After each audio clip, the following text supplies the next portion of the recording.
It's not my job to pick up after you.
Tram now approaching.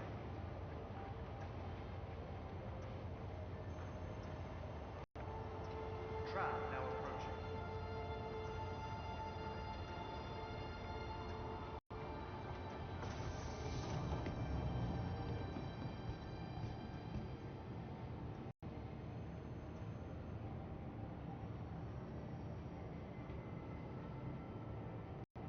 Tram now leaving the station. Stand clear of the doors.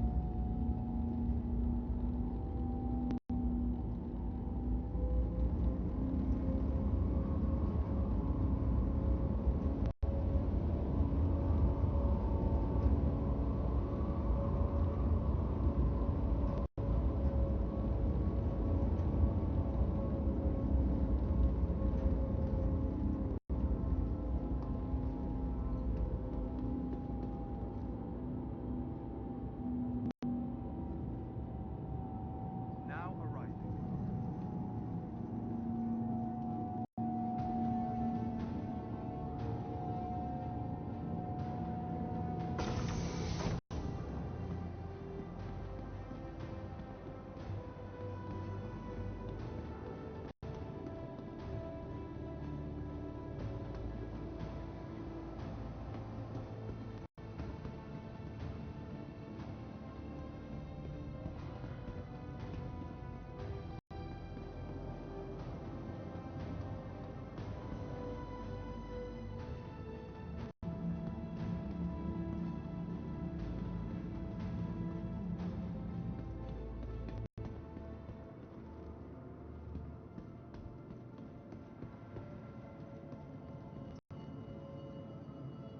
Welcome to the ASOP Vehicle Retrieval System.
Vehicle selected.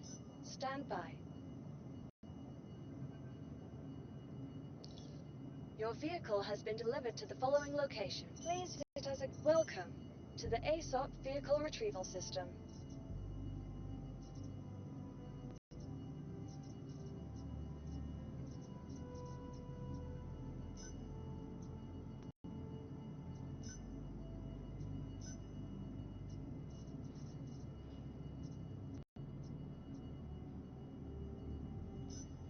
Vehicle select. Your vehicle has been delivered to the following location. Please visit us again.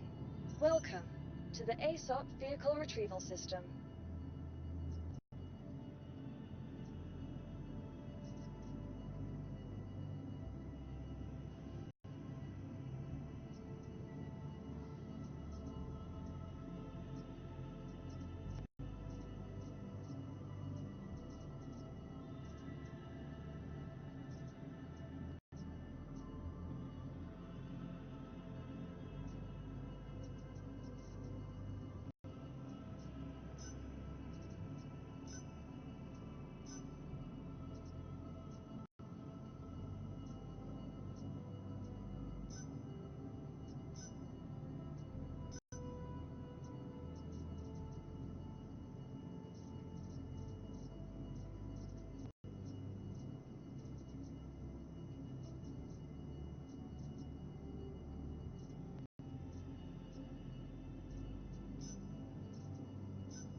Welcome to the... Please visit us again.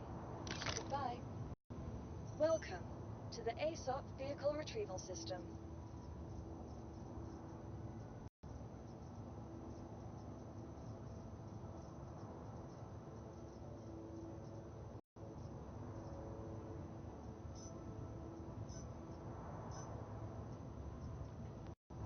Please visit us again. Goodbye.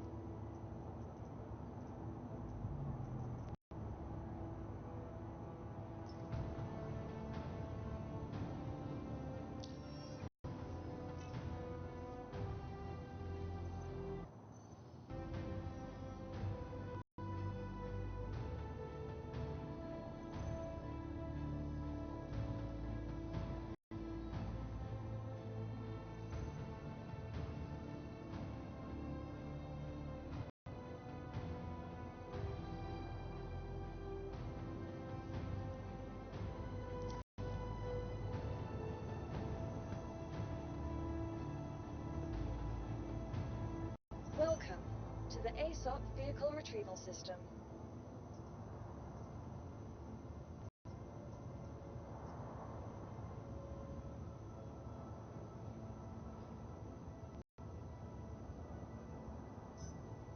Your vehicle has been delivered to the following location.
the ASOP vehicle retrieval system.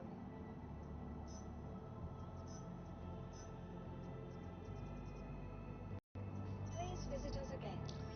Goodbye.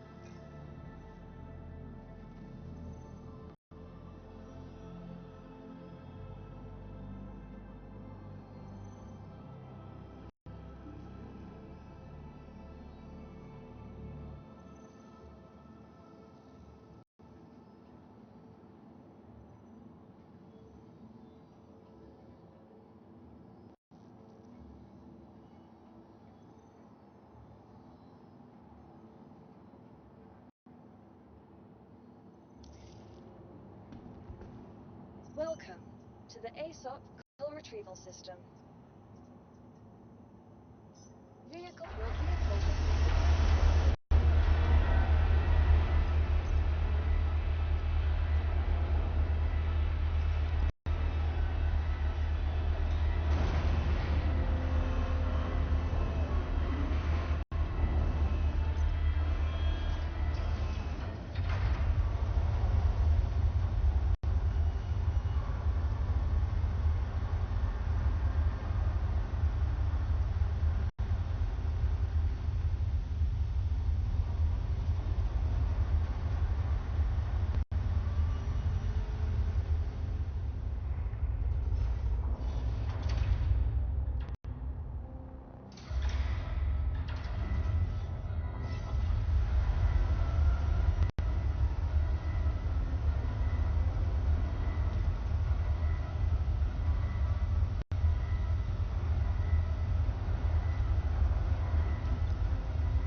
to the ASOP Vehicle Retrieval System.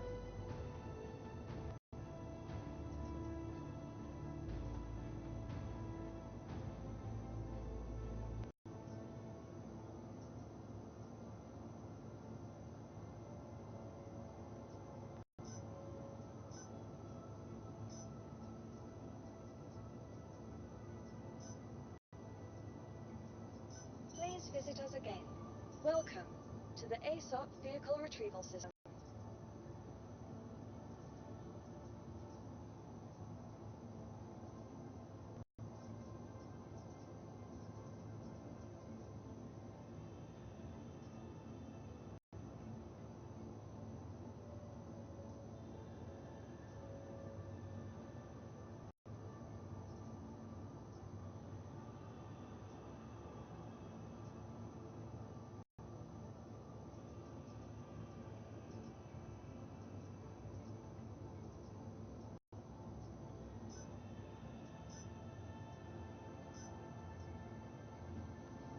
Visit us again. Goodbye.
Welcome to the ASOP Vehicle Retrieval System.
ASOP vehicle retrieval system.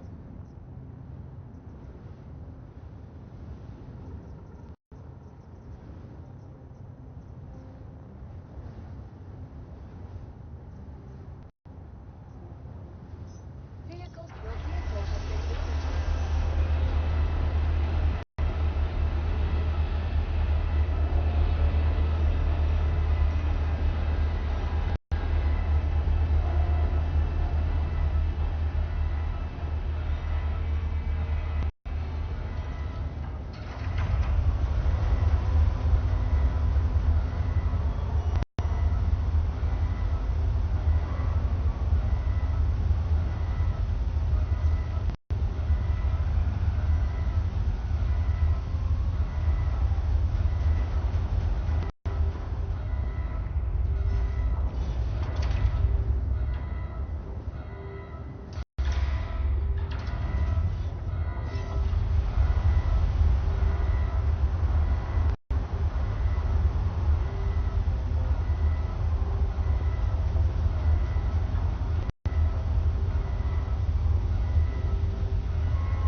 to the ASOP vehicle retrieval system.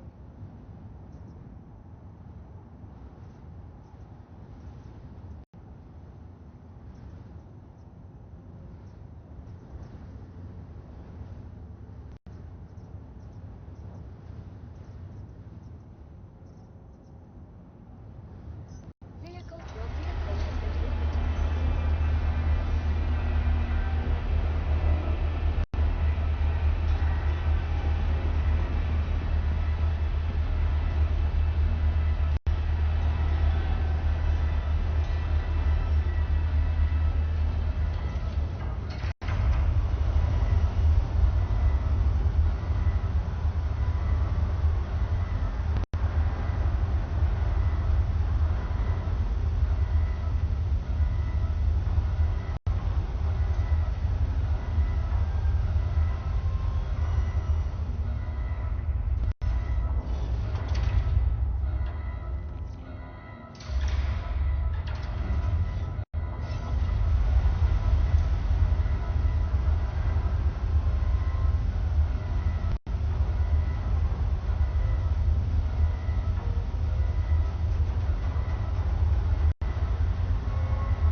now arriving.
Welcome to the ASOP Vehicle Retrieval System.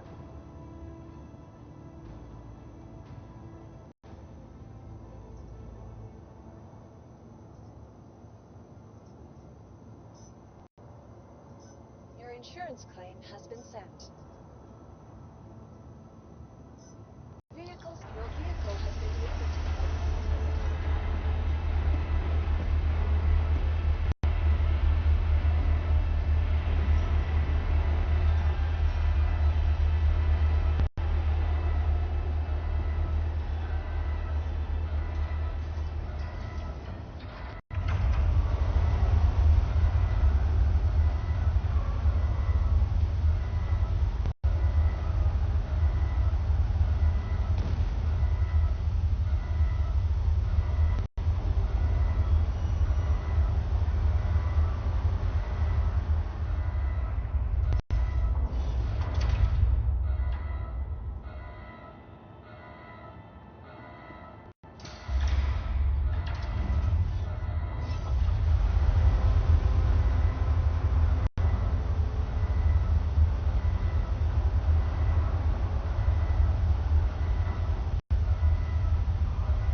Welcome to the ASOP Vehicle Retrieval System.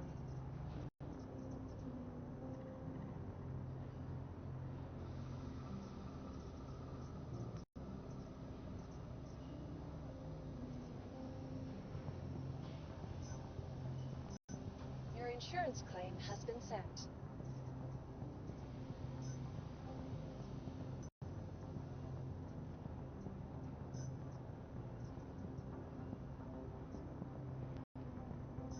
Your insurance claim has been sent. Thank you.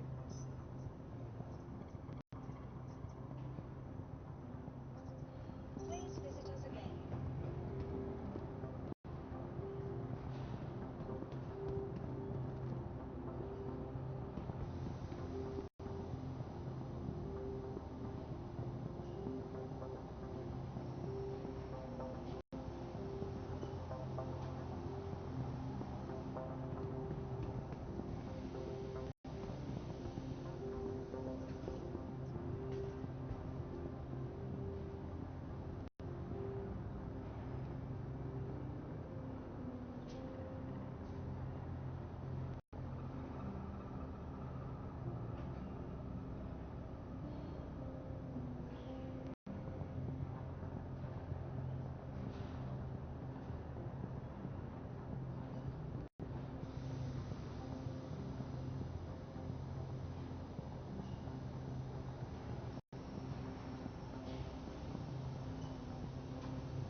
Welcome to the ASOP Vehicle Retrieval System.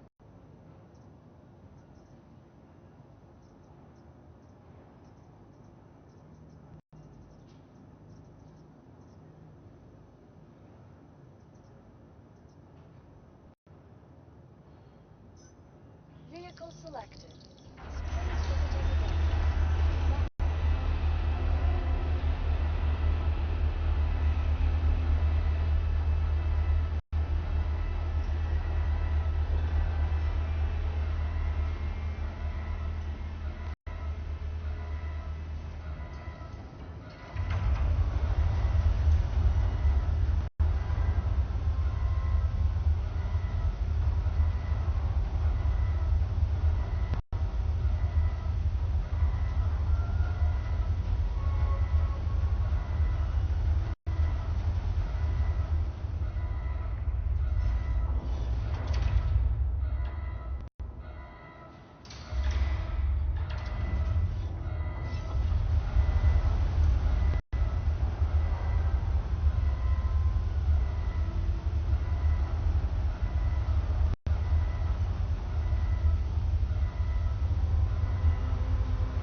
Welcome to the ASOP Vehicle Retrieval System.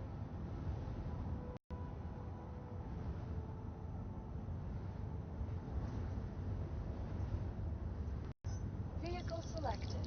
Stand by. Please visit us again.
What's up?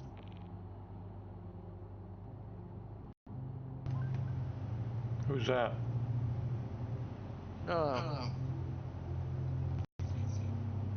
We get to. Oh, I'm in 323 right now. Ah. Yeah, I know the patch is coming out.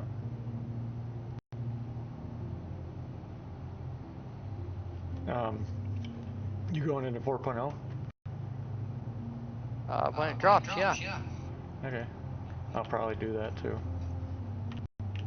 No, Right now you gonna man up a Polaris or what? Yeah, we can. You want to do that? I was gonna take the new Max to it, you know, just to freaking jump to it and see how it handles. But Okay. hey, you know, gotta test multi-crew on the big ships, right? Yep. Well, it's up to you. I mean, I can fly mine. Do you have one? Well, we're all gonna have one, but Yeah. Oh, I true. don't own one, but Yeah, what I've been doing in 323 is I'm actually setting up one just to have a plan so once the event turns on, once we go to live, I know how the best way to set this up. So far I've got a Buccaneer and a Gladiator for the combat ships for the hangar, plus 2 Furies.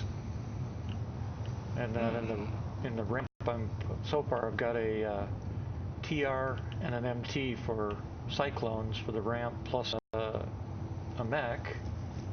And I'm debating if I want to put in a Centurion. I figure, mean, you know, huh? it is a fine freaking ship, Oh, yeah. but it's too much fucking shit for me. Well, it's more on our end. It's more obviously for the Orc. Oh yeah. It flies nice. I was shocked. I didn't know that the pilot actually had missile weapons. Yeah. Yep. I was not aware. I didn't even know that. And looking at forums, I'm surprised that a lot of people don't know that the torpedo panel isn't just a guy who just sits there and pushes the button, but he's actually got a fucking remote turret where he can aim and shoot. The torpedo consoles? Yeah. Yeah. Or are you saying there's other place? Okay, if you go down from the bridge and go forward just behind the main turret, main chin turret, right? Right. And on the right you have the torpedo console, right? Right. If you enter that and you enter a remote turret, you have a view just forward of the chin turret that's Right. a virtual 360 degree where you can aim and, you know, target and shoot torpedoes. Oh, you're saying people don't know that? Yeah. Oh, wow. That was the first thing I figured out. People were comparing it to the EMP Scorpius where you had a guy in the back seat that just pushed the EMP button Oh. without Yeah. ever even going and actually looking at it or trying. Well, yeah, that's what you get. You get all these freaking fair weather experts that know it all, and they don't have a clue what they're talking about. You know? Yep. We see that a lot in ETF. Or people that can't read when somebody writes something.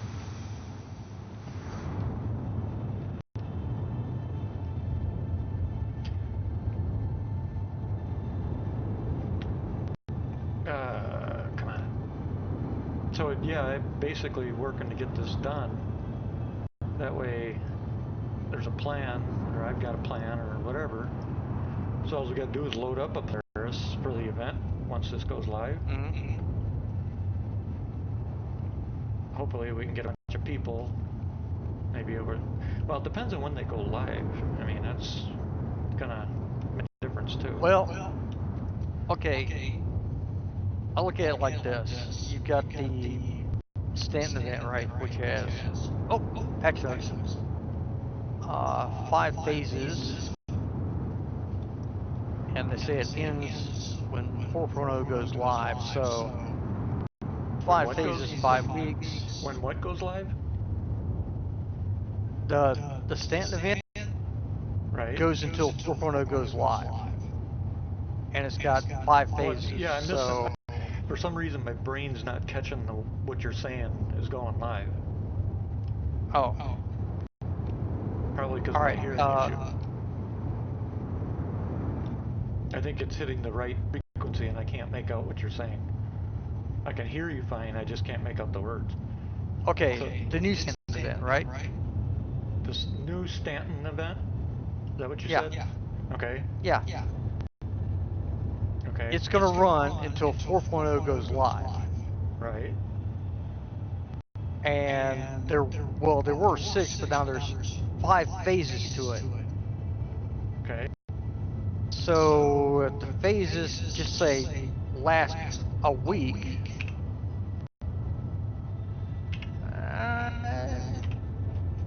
just judge it by that. Gotcha.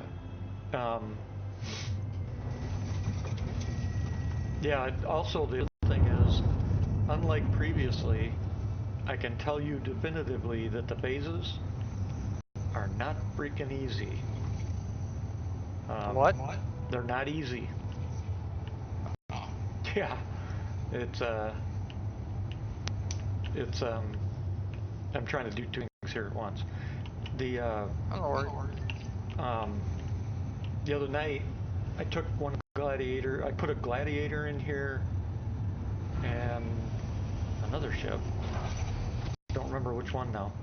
I'm actually right now. I got the stream up, so I'm actually filling this ship in with a gladiator and a buccaneer. Come on, go down, damn it.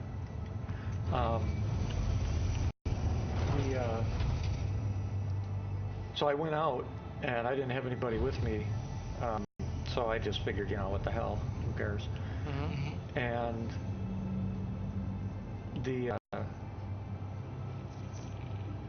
I gotta remember where I put the gladiator.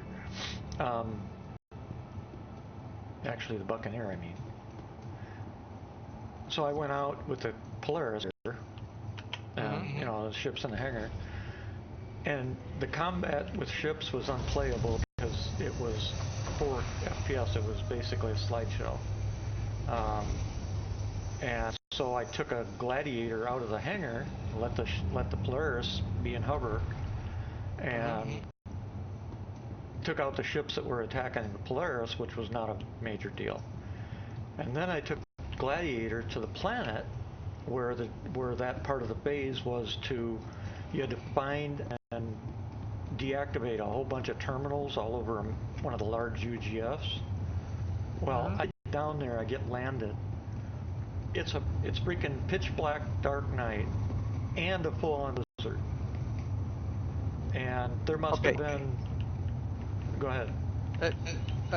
What video card are you running? 3080. Okay, have you heard of a program called lossless scaling? Yeah. You running it? No. It wasn't my machine causing the problem. That was a known bug with the event that they were having. Oh. But once I got the ships killed, the bug ceased to, be there. So I dropped out of orbit and went to the UGF to land. So I get down there, pitch black night, and a major blowing blizzard. All right. I'm like, oh man, I can't see shit. I got maybe 10 feet in front of me is all I can see. And I come around the side of a box and there's an NPC standing there. I was able to kill him, but probably a few feet past where I could see in the blizzard and the dark of night, he had a V. So his buddy opens up on me, and next thing I know, I'm being swarmed like by 50 NPCs that I can't see.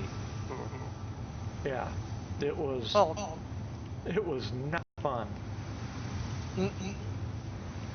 Well, I didn't survive. I took out like 4 of them, but it was too much. By myself, there's just no way. Yeah.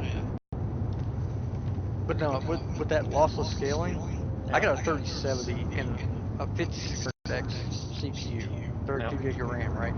Yeah. and I was getting 80 FPS in Orison. Oh yeah, I routinely get that. Actually, on this thing, because I'm in 4K, I usually get about 65 at Orison. Holy But crap! if I drop resolution, I'm over 130 or 140. Crap! But I play in 4K, so. 3080? Yeah, it's a 3080 FTW3 Ultra. What CPU? 11900K. Damn. It's not the CPU though, it's the card. Because I'm running on SSD as well. This is that card that they came out with that has 3 12-pin slots. Oh, gotcha. So Well, for power, I had to have I got a 3 freaking 12-pin cable to plug this thing into the power supply. Well, one of the things that hurts me as well is I'm running 3 monitors. 2 of them are 35-inch ultra wides. My main one's 144 144 refresh rate.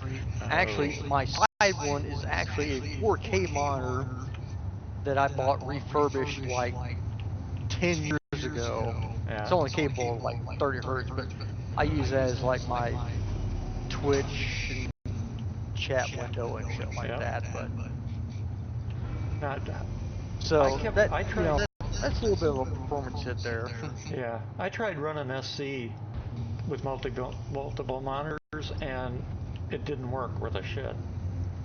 It kept, it kept dropping the game down and whatever, even though I was in full windowed mode screen. Oh yeah. Well, I only run it on one, but I've got Evo chat on my top screen, and the other one's sometimes just there, but. Where'd I put these other ones? Must be over here. I started at area 18 for tonight, and I've got. I found all the poster hanger flare. I found all the places to put posters, at least in the self-land hangar. So I put those all up. Oh, nice. I don't know if you got the stream up. You'll see them here in a second. Well, no, I can't. That's one thing I found out. If I run like Twitch or any other video streaming on my other screen, my it fucks up my loss scaling. Damn, that sucks. Well, I just, if I'm not doing anything else, I just stream it off my TV. I just took a picture of it. Hold on, I'll put it in Discord. Give me a second, I'll put it in Discord. Screenshot it. And this is not all of them, but it'll give you a good idea of what. Okay, where is it?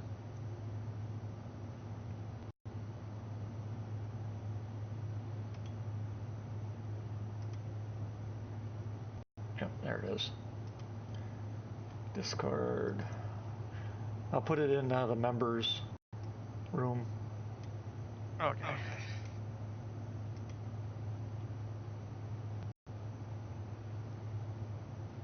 Shit.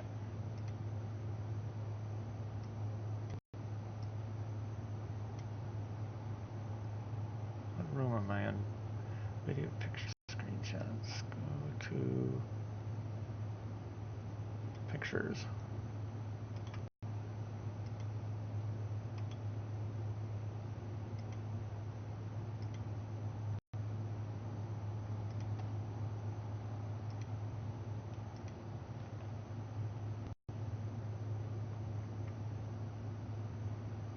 I gotta find it.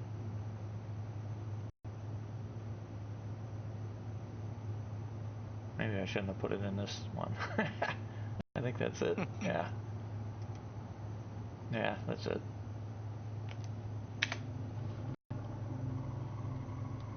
Oh yeah.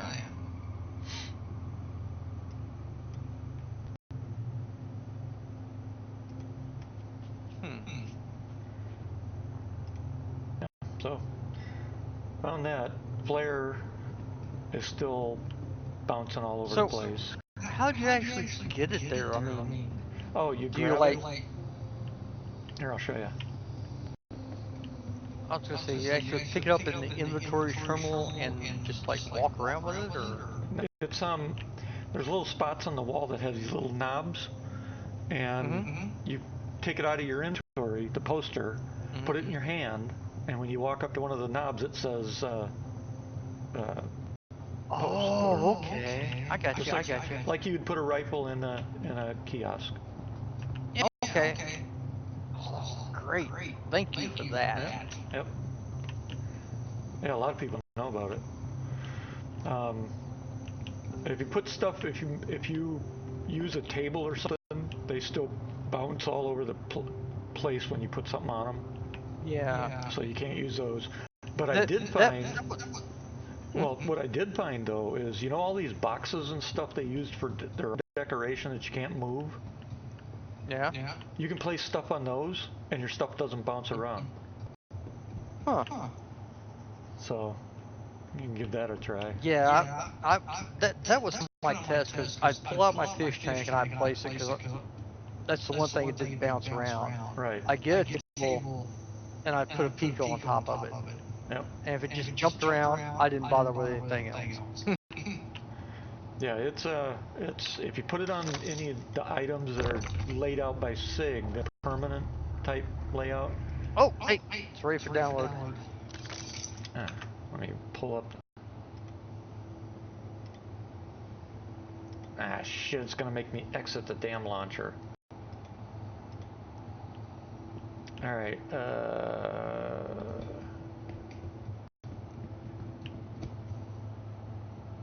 I guess that's what I'll exit, start the download, and then I'll come back in really finish this. Actually, look at the time. I think I'm gonna take out the start lancer, run it through the jump point, and then back through and probably call it a night, because I've been up since 2 a.m. Oh yeah. It was one of those nights. Yep. You know how those go. Yep. I've had a few of those too, especially when I get my high pain levels. For those watching the stream, I'm going to go into 4.0 here to start it downloading, and then I'll go back in and just switch once it's done downloading. But wormhole time. You know, everybody's going to be trying to jump at their Polaris. Oh yeah. It'll either Please be a don't tell me this has all been on stream. Yeah. Not that I really care, but. Alright, while that's downloading, I'll go back in and finish this. I mean, that's fine. Maybe I'll try it too, but it's an awful big ship. I wonder how many people are not going to make it.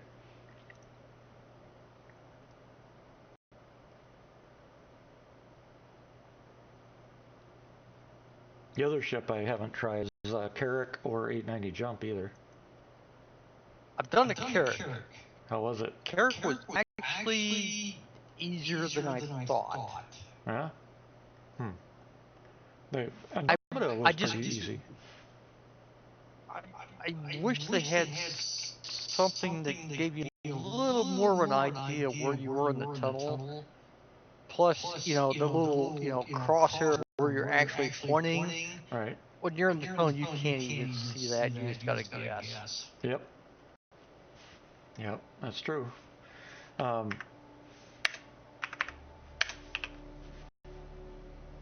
What I want to know is when we get Idris, that ain't gonna fit through there. Oh. There's no freaking way. Unless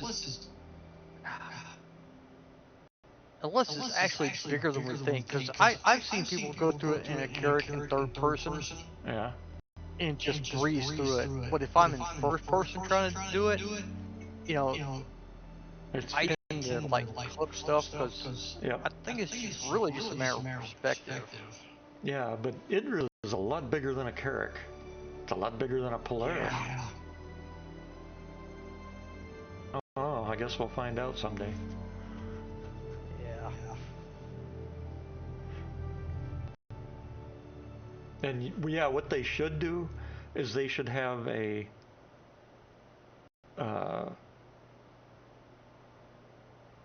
like a LiDAR type LiDAR system, so that you can monitor in your MFDs your own path through the tunnel. I don't want to have beacons that we follow, because that takes away the skill. Actually, all need, okay, you know that little circle in the middle of your screen as you're going through? Yep. If you're getting too close to the edge, you know, if you're in the middle, it's green. If you're getting too close to an edge, one of those little segments starts turning yellow and red, and that's all you need. You need to write that up. That's a good idea. I'd write that up on the forum post for them. Alright. I think that's a great idea. Proximity warning. Use the radar as a proximity warning system while in the jump tunnel. I mean, there was a patch note where I thought that they had added that. But I would write that up in the patch notes. Write that up on, do a post and write that idea up. That's a great idea. I'll even thumbs up it. Alright. Let me know when you do it, and I'll give it a thumbs up, because that's a great idea. I mean, the radar is useless in something useful. Turn it into a proximity alert for the tunnel walls and obstructions. I mean, that's a really good idea.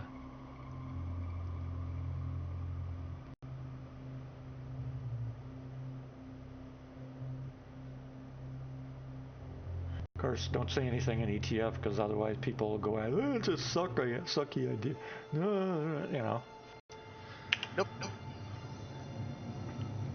By the way, have you taken a look at that game that I was testing that's now out for Navy Warfare? Actually, I saw you streaming it once, and it popped up on Steam as just released. I might pick it up eventually, but the thing is, the new Microsoft Flight Simulator is debuting in next Tuesday. So between that and this, I'm kind of full up right now. Well, it's not like it's going to go away. Plus, it's going to be major enhanced and added to, because eventually you'll be able to have World War III if you want, and it's in real time. So I'll tell you one of the worst things. This is back in the 90s. I was roommates with two guys.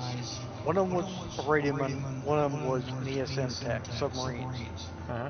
And I got up one morning and I walked out, and they were sitting there playing Red Storm Rising on my computer. And they were actually sitting there with a grease pencil writing on my fucking CRT shit. Oh my god. That was a good game. What the fuck are you doing? It's like, I wish they'd remake that for the modern computers. I mean, Cold Waters is pretty close to it in terms of playable. But yeah, with Sea Power though, it's what really astounded me was the attention to detail and the sounds. I mean, they sound appropriate to the type of ship, it's the type of aircraft, the whole 9 yards. Well, it was made by Analysis, which I don't know what they're doing now, but at the time, you know, they were big submarine company. Right. What I was just referring to though was Sea Power, all the sound and the attention to detail. Yeah, that's Sea Power. It's that's why I was consulting for them. They wanted actual knowledge, as long as it wasn't classified, of course, because I wouldn't give that away anyway. But they wanted actual, you know, knowledge on oceanography and, you know, the basic functions of how sonar works, that kind of thing. And then for ships that we no longer have in the fleet, you know, what kind of equipment would they carry, kind of thing. Like Spruance class had the SQR-17 to start with. Then it upgraded to the SQR-18. And eventually the SQR-19, but it remained with the SQS-53 Bravo active passive consoles. stuff like that. So, because they're trying to make it as close to publicly real as they can, and it was pretty cool. Yeah. It's amazing how much data is out on the internet for warships and stuff. Even our newer ones, some of that data is out there. It's like, seriously? That I would think would be classified. Holy crap. To finish that, the one thing I could not find online, so I couldn't tell them about it. You heard sonar ping, right? Oh, yeah. Yeah. So probably some that I should. Well, you're underwater. You can't help but hear it. But you know how there's all sorts of different modes, and every country's got different frequencies, the whole 9 yards.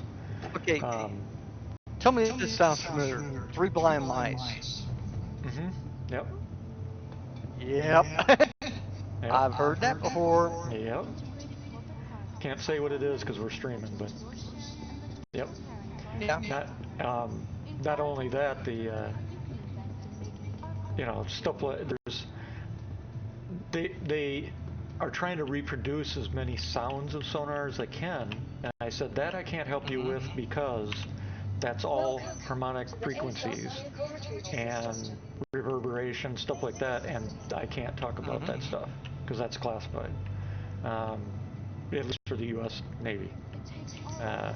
But they're doing a pretty good job, and that's why there's nothing really online that you can look up or hear for sonar pings, because they're classified, which is pretty wild. Yeah, I figured there'd be audio of sonar for different systems on the web.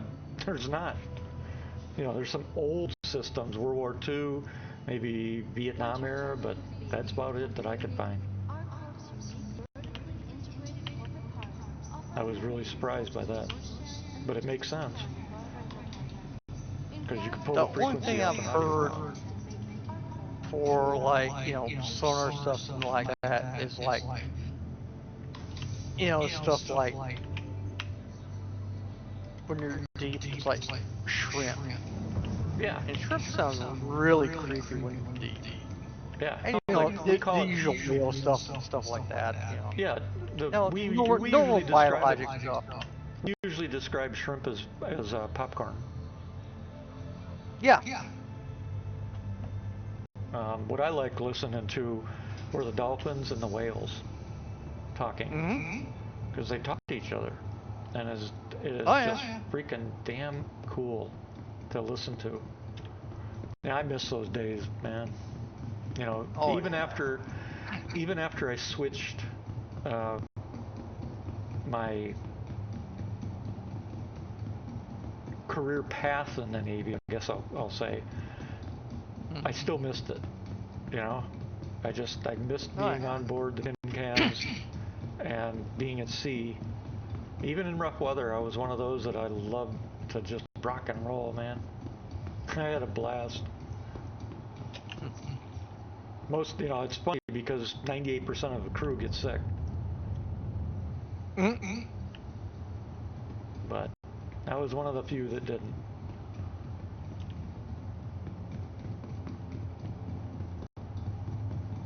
I saw a story today about a cruise ship that took a roll, and people were scared for their lives and blah blah blah, and they showed the video of it. It rolled maybe 25 degrees. That's it. I'm like, are you kidding me? People, come join the Navy. You'll find out what rockin' and rollin' really is when you do 65-degree rolls and you submerge like a submarine. I remember a great. We had one time when we went out and the evaporator went down. Oh God, that sucks when that happens, doesn't it? Yes. So, no showers, except for the cooks, of course. Right. Because they had to make you know, meals. and yeah, and there's just basic stuff, and I mean, this happened to me twice in my career. Don't subs have the redundant systems though, don't they? Well, okay, we've got, well, this is way back when we had a 10K evaporator, right? Uh-huh. And then we had a 1.6K. Okay, so you did have a backup. Yes, we had a backup, but that was just enough for, like, Yep. drinking and basically cooking, showers for the cooks. And the toilets. No, toilets were salt water. Oh, yours are saltwater. Wow. Yeah. Huh. Ours are freshwater.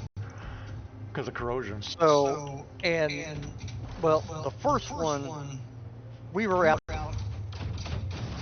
doing the things that submarines do, if you know what I mean. Right. Yep. Fully know. And it was that way for about, like, 20, 25 days. Oh. And they That was nice. And you guys basically played World War II submarine games. Yeah, pretty much. But, after, 4 or 5 days, everybody's got the fucking funk and you don't even fucking notice it anymore, right? Yep. So, they finally got it fixed, right? And everybody's running for the fucking showers, right? Yep. Yep. And I'm like, yep, I'm just gonna sit here. Yep. And they're like, what, don't you want to take a shower? I was like, yeah, I want to take a shower, but I want to be the last one to take a shower. Yep. They're like, why? It's like, because as soon as I take a shower, I'm going to smell all you fucked up motherfuckers. Yep. So I'm just going to sit here and wait. You guys go do your thing. We'll be fine. Yep. Yep. And then the other time, it wasn't quite that bad. It was only a week. And we pulled into Puerto Rico. And about the same time, I think it was a destroyer or cruiser pulled in beside us. And they pulled in about like 30 minutes before us. And those guys looking at us because, we went up topside in our freaking uniforms, popped the freaking fire hydrant, and we were sitting there going, Everybody thought you guys were nuts. Yep. Yep. Yep. Yeah, it happened once on a Spruance for me, and I think I was what was the second time? It was either a Perry or a Burke, and I can't remember now which one it was. But anyway, the good thing about a surface ship, though, is at least with Spruance, rain. well, but we pulled into a port right away, hooked up to their ground lines while they worked and repaired it. Mm-hmm. So we had maybe like 2 days without showers, and then we did a port visit.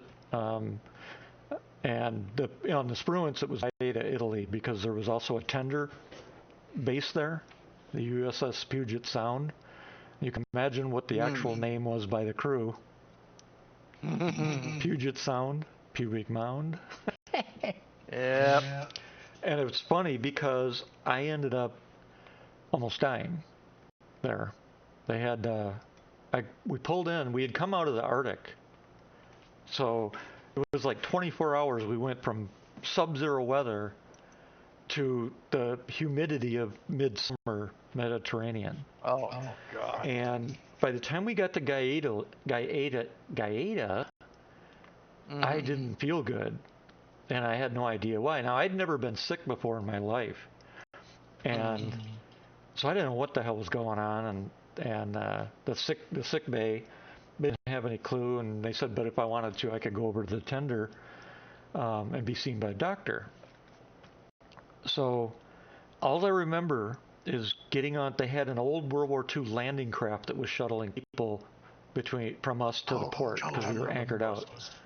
Yeah, and I remember getting on the tender on the Puget Sound, going and finding the place where I don't even remember how I got to the hallway, the passageway, where the med bay was located on that ship. I do remember turning the corner. I could not see the end of the passageway, and the lines went straight down it. I mean, and I could not see the end of the passageway. And so I was going to be at the end of the line waiting, and it was about that time that I started having trouble staying awake or conscious. I thought I was just falling asleep. That's, the best way I could describe it. And talk about God looking after me. There was a chair sitting at the end of the line. Nobody else they were all standing, no chairs. But there was a chair at the end of the line on the port side of the passage. And it also was sitting underneath this little ledge. What looked like a window would open, and maybe like a pharmacy type window, you know what I mean? I remember sitting down and laying my head on my arm on that little ledge. The next thing I remember is flying. And I don't mean in an airplane. I mean down that passageway. I remember opening my eyes and I was flying down the passageway. Turns out another corpsman had come through the line, and I was unconscious. And he was a big, burly black guy. And he picked me up like a baby and ran down that entire passageway to get me to the emergency doctors. I woke up, the next time I woke up, it was 10 days later. I had IVs in both legs, both hips, both arms, and my neck. The fuck? Oh yeah. And I had double lung pneumonia, and I had contacted my parents that I wasn't going to make it. I was that sick. And when I woke up, I remember looking over and an angel sitting there. One of the most beautiful women I'd ever seen. Small, petite, waif-like, elfish, waif-like. She stayed with me. Once I woke up, I was there another 7 days, and she was there every time I woke up, taking care of me, sitting in that chair right next to my bunk where I was being treated. And for the first 3 or 4 days, it was every 5 minutes dry heave. A lot of pain, and she would hold my head and stuff, and she'd take care of me. And I wish to God, I suppose I could go back in the records to find out who she was, because I'd like to thank her for saving my life, is how I feel about it. But it was about 7 days later when I was starting to feel normal again, and what I didn't know was my ship had gotten their water system all fixed and left. And the corpsman never reported me going to the Puget Sound. Oh, God. Yep. So I was listed as AWOL. Anyway, they pulled back into Gaeta about 3 weeks later, and the corpsman, the head corpsman of our ship, is in the bay there talking to the doctors and stuff, and he looks over and he sees me, and he goes, "What the are you doing here?" And I said, "The corpsman sent me. Your corpsman sent me over here." And the doctor turned and he goes, "This guy almost died." He goes, "He had double lung pneumonia. I don't even know how he got over here before he collapsed." They filled him in and stuff, and so it was the ship was there for 7 days, I think it was, and I was well enough to go back to the ship before they left again. But yeah, that was my first experience losing water. It was something else. Let's see. What, I was in Groton. I was doing my transfer physical, right? I was psych class at the time. Yeah. And of course, they do the blood work and everything. And I'm sitting there and I'm waiting in the room. And this and there's third class in the room, right? Now, this third class has his, FMF network, right? Uh-huh. And he's got a NAM. Because, they're all on their lights and everything, right? Right. I'm like, okay, I'm good. And the psych class walks in with this E2. And he sits there and he points to this thing and he points to me. And this E2 comes walking at me with a fucking needle. I'm like, fuck you, no. She went, excuse me? I'm like, no, I am not gonna be your fucking guinea pig. I'm not gonna be your fucking pincushion. Yep. It's against the law. I'm like, it is. That guy with the fucking Marine ribbon, he could do it. You could do it. He's not gonna do it. Right. Fuck that. Yep. Yep. Well, that's why Get now. somebody else. Yep. That's why COVID, so many of us said no, because there are 7 laws on the books. The last one was ratified in 2017, in fact, that make it illegal for any experimentation to be done on any military personnel unless they volunteer. And that's why we fought so hard when COVID came out, because it was like, you can't force this on us. There's no fucking way you can force us to take these shots. But they did anyway. And I feel sorry for all of the military, you know, the younger guys that it just, man, I could not believe Biden did that. Now, okay. I don't know how you feel about this, and I hate to bring this up, but I'm not really a deeply religious person. Yeah, I'm not deeply. I have faith in God. I know God exists, but I don't follow. Yes. I don't follow a religion or anything. I have faith that Exactly. God is real. That's pretty much the same thing I have. Yeah, I know I wouldn't But be here. you notice that of all the religious exemptions, Yep. they approved like about 1%. I believe the only reason they did that is because they knew they really called in front of Congress. Yep. Said, why haven't you done any, religious exemptions? Yep. It's like, and they could say, well, we have a number that's not 0. Yep. Yep. We had 7,000, but we approved 3 of them, so we didn't deny all of them. Right, and that's also why they started relieving a lot of ship commanders and stuff from duty, because they refused to abide by the orders from the Democratic regime. And the scary part is today they are sending out all the people that were harmed during the COVID vaccine bullshit. They have been they're all getting back pay, full back pay, reinstated if they want. The records are expunged and cleared, and it's being done really quietly because the courts basically stepped up and it's just Biden's kept it really quiet. And why I don't understand if they're forcing some of the people to not talk or what, but. I can talk. Let me ask you a question. Yep. If you had, say, just 15, 16 years in the military. Yep. And you said, get this shot or you'll get out. And you had a thing from your doctor says, if you get this shot, there's a 75% chance you're going to die. Right. And they kick you out anyway. Yep. Take it to court. Or anything like that. Yep. Would you fucking back to them? Would I go back on duty if things got fixed? That's a good question. If I had 16 years, I have 24, but if I had 16 years, yes. Really? Well, think about it. It's a lifetime of benefits versus 4 years. Dude, that's a fucking tough one. Yep. Yep, it is. But for the 4 years, 4 years and a lifetime of benefits, yeah.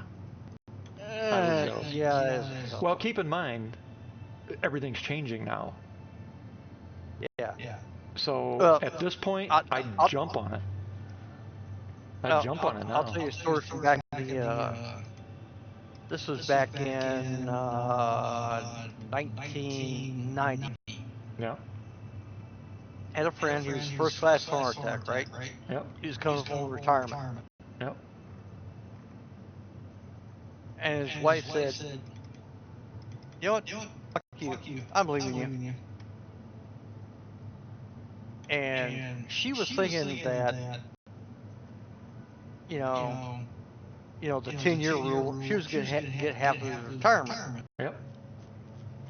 Thing was, his EOS was actually 4 months short of his retirement, and he would have to extend for 4 months to actually retire. Uh-huh. Guess what he did? Uh-huh. My first wife, my ex-wife, she tried to play the game too. What she didn't realize was the actual date she needed to go to get part of my retirement and my disability, stuff, whatever. And she didn't realize that it had only been 8 years, not 10. Uh-huh. And I was one of those that had the what are they called? Shit, I can't think of the term. They cheat. Delayed enlistment? No. No. The women that cheat on their husbands while they're serving. Jodies? Adultery? Well, yeah, it's adultery, but yeah. there's a nickname for them. Yeah, Jodies. Jodies. Yeah. And so she was a Jodie. And then she found out too late that her cheating, which was my reasoning for leaving her, disqualified her from any of my benefits. Yep, I was so happy. She took it to court and all that, and the military looked and just said, fuck that shit, go away. Not happening. I thought that was funny. It was great. I'll tell you, on my Twilight tour, I was, I still gave a fuck about my job, but I was the only single chief at my command. Really? Wow. Yeah. And it was a short command, so we had 20 some fucking chiefs, right? So we were out there, and it was the Santa Fe. Santa Fe was getting ready to get on our way on deployment. Uh-huh. And they had weapon system problems. We figured them out and everything, right? Right. So I walked out there up here to see them off and all like that. And my SEAL was out there, right? Yep. And he walked over to me and was like, "So, finally glad to see him off." I'm like, "No, I'm just scouting out if I want to go to Moose McGillicuddy's tonight." And I looked at him out of the corner of my eye, and it was just like this slow head turn looking towards me. I'm like, I'm kidding, of course. That's a good one. Oh. Yeah, you so remember as a single guy, right? you already had it staked out. I don't know if I like you anymore, though. Oh man, so you were one of those. No, I would never do that because I was on the receiving end of that. So yeah. no. I know I'm giving you shit, but there were guys that did that, and I had no respect for them. When I looked at him, it's like that slow mechanical head turn to the right. It's kind of like, that's a good one. Yeah. You're gonna do what? Yeah, that's a good one. Because of course it's funny because the wives don't seem to think that we know where the spots are. Mm-hmm. And in my case, I came home and I was 2 days early from a mission. And yep, walked in the door and sat down on my couch. And about 15 minutes later, all of a sudden the door opens. I'm like, okay, so they're home, because they weren't home. And I had a 3-year-old daughter and a almost 1-year-old daughter. And the door opens, and a guy walks in carrying my 3-year-old. Oh, and I shit. stood up, and I'm still in uniform. I stood up. My wife walks in behind carrying the youngest. And I said, "Who the fuck are you?" And my ex-wife interjects, "Oh, he's just a friend," and blah, blah, blah, blah, blah. I'm like, whatever. Now, I did the stupid thing and agreed to go to counseling, because I informed my command and stuff.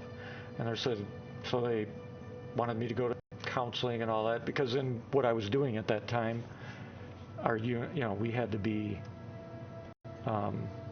emotionally stable, I guess is the word we can use. And of course, a divorce is not emotionally stable, as you know. But we had to have our shit together, for missions and shit like that. And anyway, so I agreed and I went to counseling with her. Well, I still loved her, so she was also being a woman, and a good-looking woman at that.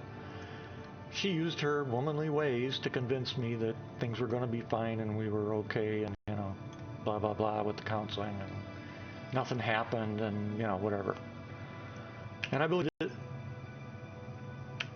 And it was 5 years later, and that time I walked in, and my oldest daughter, I had 3 daughters by then, and my oldest daughter was probably 10 years old, and she's sitting on the couch when I walk in the house. She looks at me, and then she looks at the door going to the basement. She looks back over at me. Her face is like shock on her face, and I'm like, "What?" And she goes, "You're downstairs. How'd you come in? How are you doing that? How'd you come? You were just downstairs." I'm like, "What?" She goes, "Well, you're downstairs, and you and Mom are making a bunch of noise." And I knew instantly what she was talking about. Oh, God. And I walked downstairs and interrupted the shit. And I said, "Don't mind me. I'm just grabbing my sea bag." And I packed my stuff, and I walked out the door.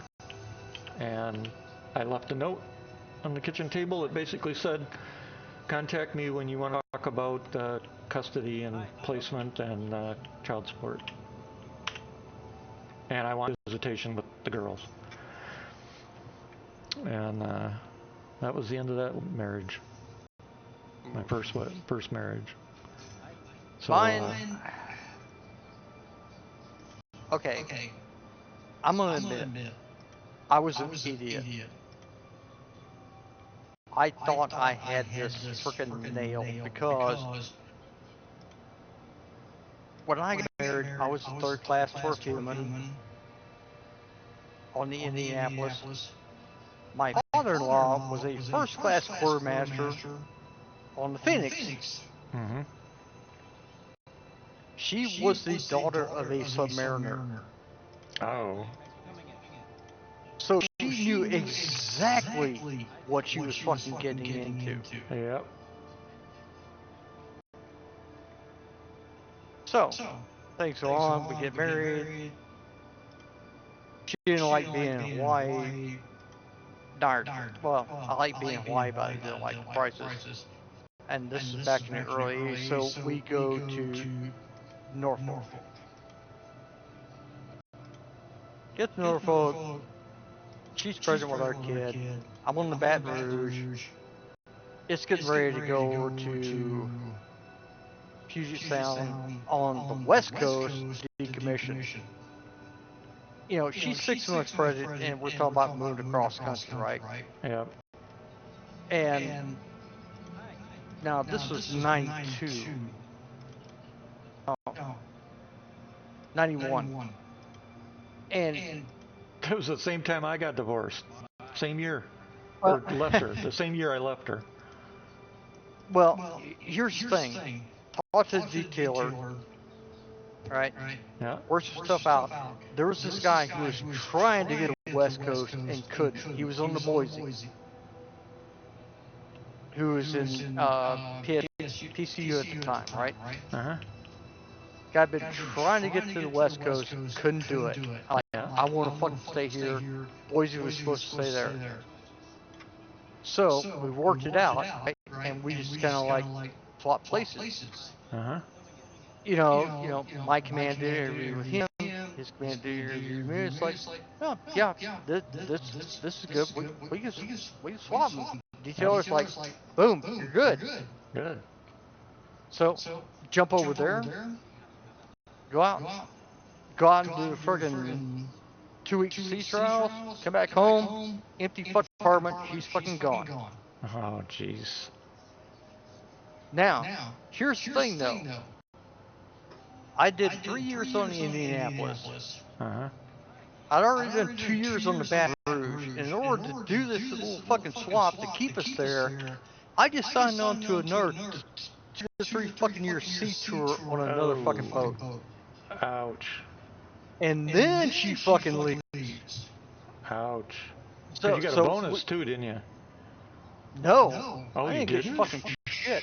Good God, I got my 1 in 90. Well, no, it wasn't a re-enlistment. It was just, we just kind of like, swapped orders. Wow. Because I got my very first one in mid-70s. Shit, I ain't that old. My first one was mid to late, about 86. And I got 35 grand. Dude, the only SRB I got was like $500. But anyway. Wow. So, we go out on sea trials. I come back in. I'm trying to call her. Nothing. It's in Norfolk. And there's just this goddamn horrendous fucking nor'easter going on. It's just fucking pouring down fucking rain. So I gotta walk from the fucking shipyard to my fucking apartment. Damn. So about 2 hours fucking later, I get there. I open up the fucking door. And the place is fucking empty. Oh, no. Except for my little computer desk over in the fucking corner. She took everything on top of it. Oh, yeah. Wow. And I knew where she went. And the worst part was my kid was about 2 months old at the time. With her parents, But, I'm surprised that her dad didn't step up and say, get your ass back there. Yeah, hurt to her, not you. Here's the thing. The guy she run off with was a friend of mine that I was trying to help out because he was going through a divorce. And he was going through a rough time because he had allegations from his ex-wife that he was beating her. Oh, man. And so it you gets know how it worse. is. And you know how it is. A guy's like, dude, there's no fucking way. You know how it is when you're young, right? Yep. Dude, there's no fucking way this guy. No. Yep. He's a fucking boxer. He's fucking happy. No fucking way. Yep. And so you trusted him. Yeah. She ran off with him. Guess what happened? She cheated on him, too. No. She called me up later. It's like, oh, it's so bad. He's abused me. It's like, well, that's what you wanted. Yep. That's Deal what with you it. wanted. You're right. That's exactly right. I said, I'll tell you what. He touches my son, I'll fucking kill him. Yep. Yep. I told my ex-wife that too.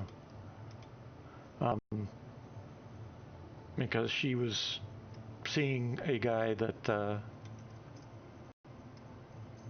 well, I won't go in. Let's just put it. She knew, and she also knew with the new training and everything that I had at that time, the baby would disappear, and you'd never find it. I warned her. I said, my 3 daughters, nobody ever better lay a finger on them, especially another man. The best part is I called her once I got home. Yeah. Because I knew where she was at. She was at her parents' place down in Florida, right? I can't believe her parents didn't have a problem with it.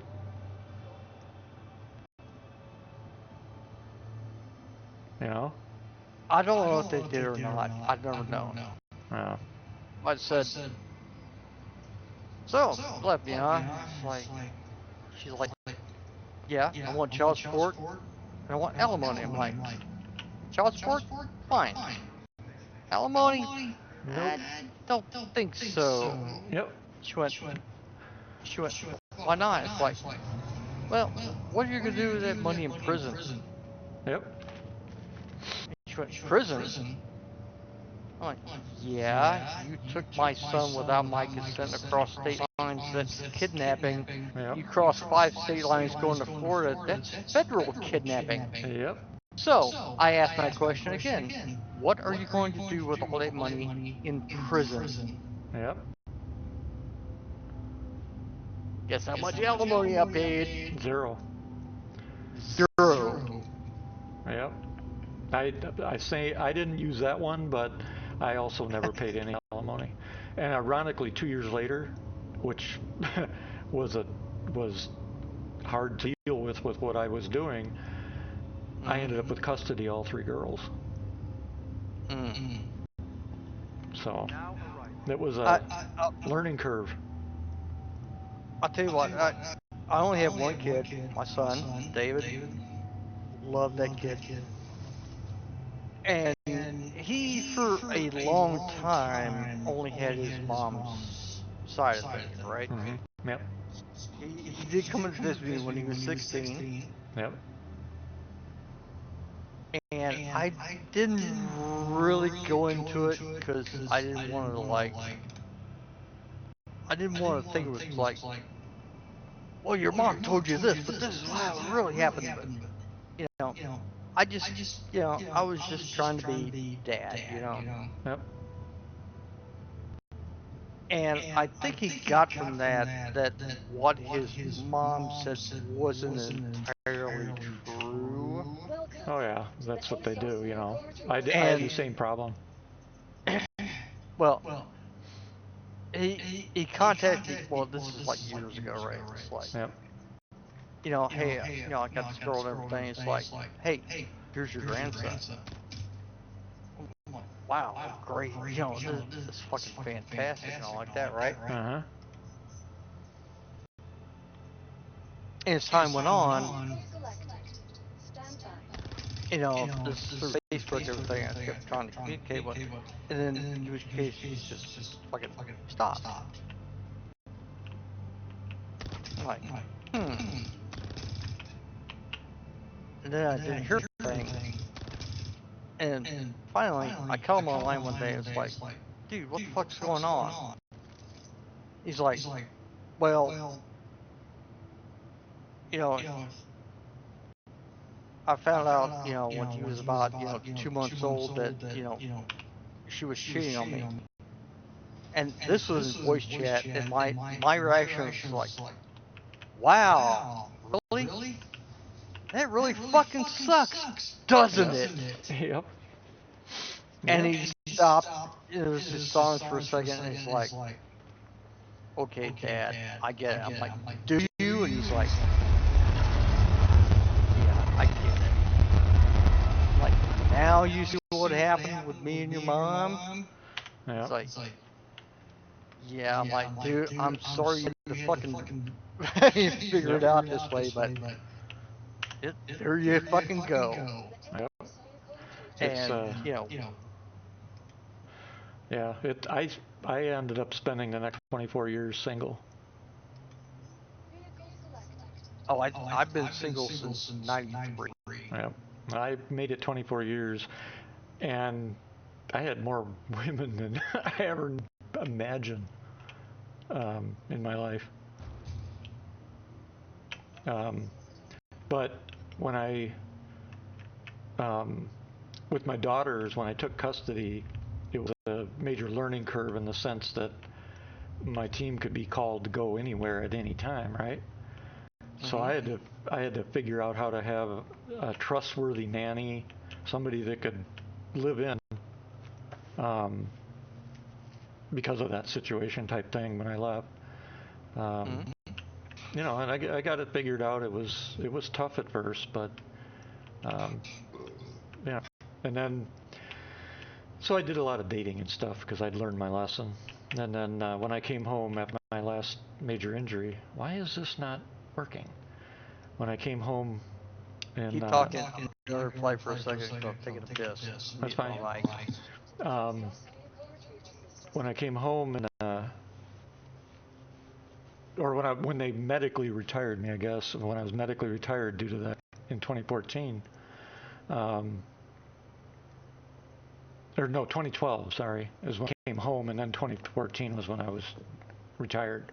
When I came home in 2012, my daughters were they kept bugging me about, Dad, you got to find somebody for yourself, blah, blah, blah, blah. Well, unbeknownst to me, they signed me up for one of those dating sites.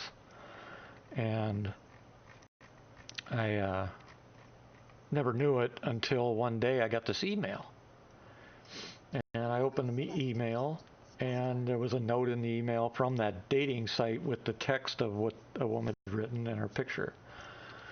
And I go, God, she looks familiar. And so I wrote back. And the first thing when I wrote back was, I don't know how you got my email, but you look familiar to me. Are you in, Wisconsin here where I'd come home to? And she said, yeah, and whatever, and we talked a little bit. And I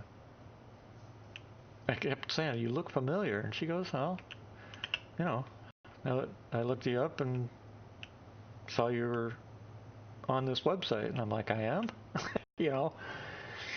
Make the long story short, we agreed to meet right away.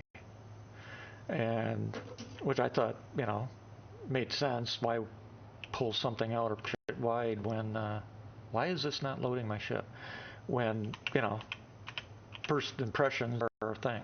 So we agreed to meet. And the moment, she got out of her car and I got out of the car, we both knew who we were. We had dated for a period 24 years ago from that period. And the irony is she had been looking for us ever since, because I was home on leave and taking care of some other stuff, and I disappeared. Just out of the cold, I disappeared.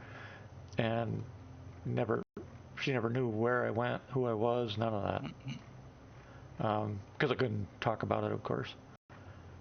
And she goes, she had looked in everything that she could ever think of to try and find somebody, even online. And there was nothing about me online or anything else. I mean, when I was doing the part-time deputy sheriff stuff, wherever I was, whatever county I was based in, when a dispatcher or one of the cops would try to pull up my records, it'd come up blank. It'd come up empty. Records sealed, basically. And they'd have my name, my date of birth, and an image, but everything else was nothing else was there. And that was even for the police. So he said she had been on that website for about a year, and I just popped up on it. And anyway, so we met that day, and we got married later that year, and now we just had our 11th. Well, not just. We're going to have our 12th New Year's Eve. Congrats. So yeah, it was,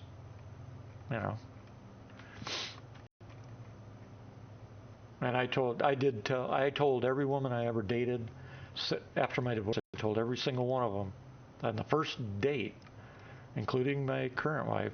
I said, if you ever cheat on me, I'll walk right out the door. I won't even say anything. That's what I told my first wife. Yep. Show me. That's it. Done. Yep. And what the hell's going on here?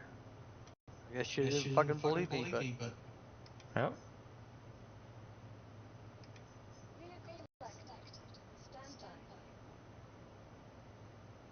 I can't get a ship to deliver. I think it's almost as bad as how the Navy treats single people. Actually, senior single people. Yeah. Yep. Because, okay, we pull in off a 6-month deployment, right? Yep.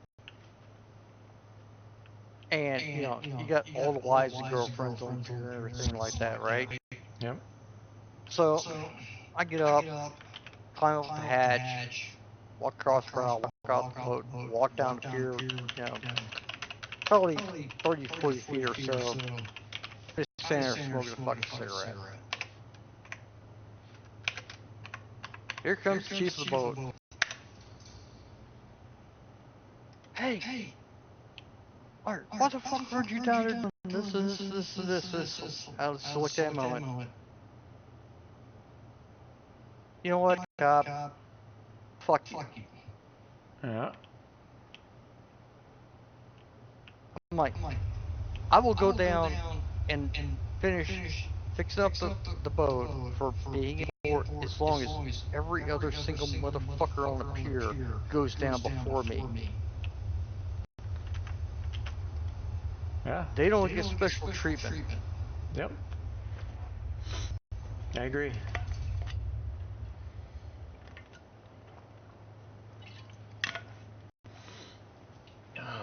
He didn't like it, but he agreed with me. Yeah. Sometimes you just got to stand your ground and say, wait a second, you know? And the worst part of it was, the entire time I was there, I always took duty on Thanksgiving and Christmas Day, as long as I got New Year's Eve and New Year's Day off. Yep. I'm like, you know, I'm a single guy. I'll take the family holidays off. You give me the single guy's holidays off, you know? Yep.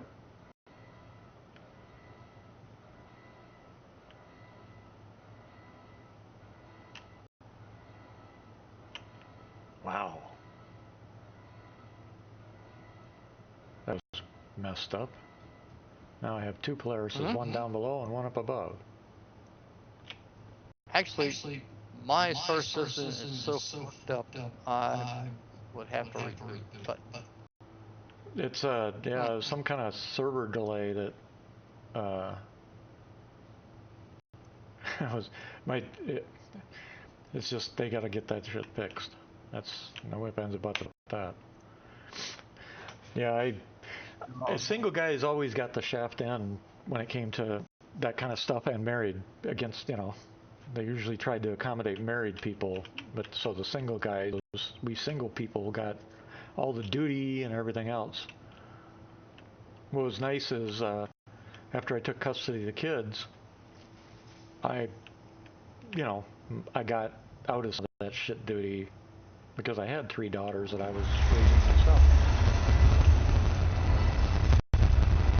No, I never got out of it. I got to my first boat as a chief, and I was only single chief, and that caused some, well, I don't want to say conflicts, but you know, you had those, you know, mandatory chiefs functions where you all got together for like a barbecue on the weekend and shit like that. Yep. We were in Hawaii, Yep.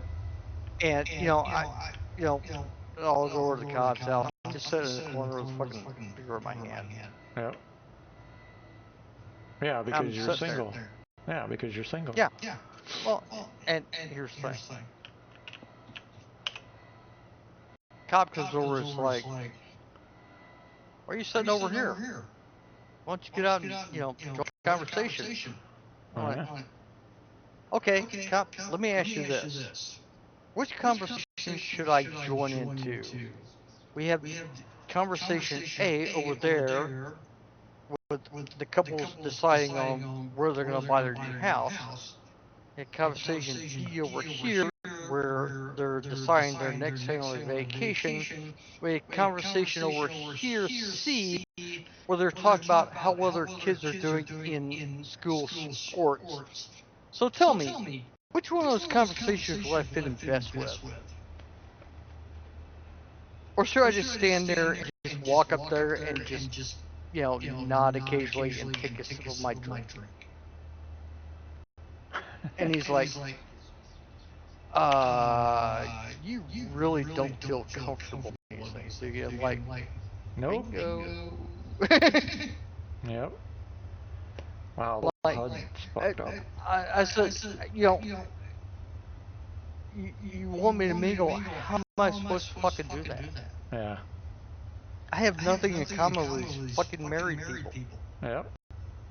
Other than, the bad parts, and you really don't want me to go there, but, Yeah. And he's like, well, why'd you come? I'm like, because I fucking have to. Yeah.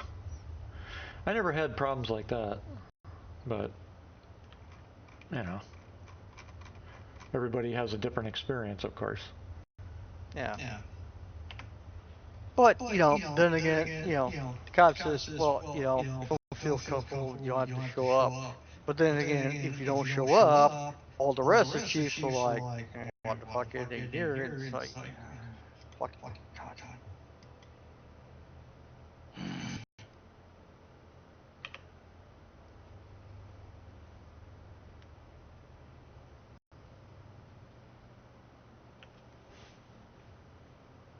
I actually got hated on because I didn't want a retirement ceremony. Really? Yep. How many years total did you have? 20. Oh, so you got the 20 and said adios. Yeah. I said, What the hell? and, part of it, I'll admit, I get teary-eyed at a lot of those things. And, you get people standing up there saying, it's just, I said, it's like, I just, I don't want a ceremony. I just want to retire. Yep. And, you see, at a retirement ceremony, you see all these people, it's like, well, here's your shadow box, here's this gift, here's this gift, here's this gift, here's this gift. But when you say, it's like, I just wanted to, like, bow out peacefully and go. Yep. There's nothing.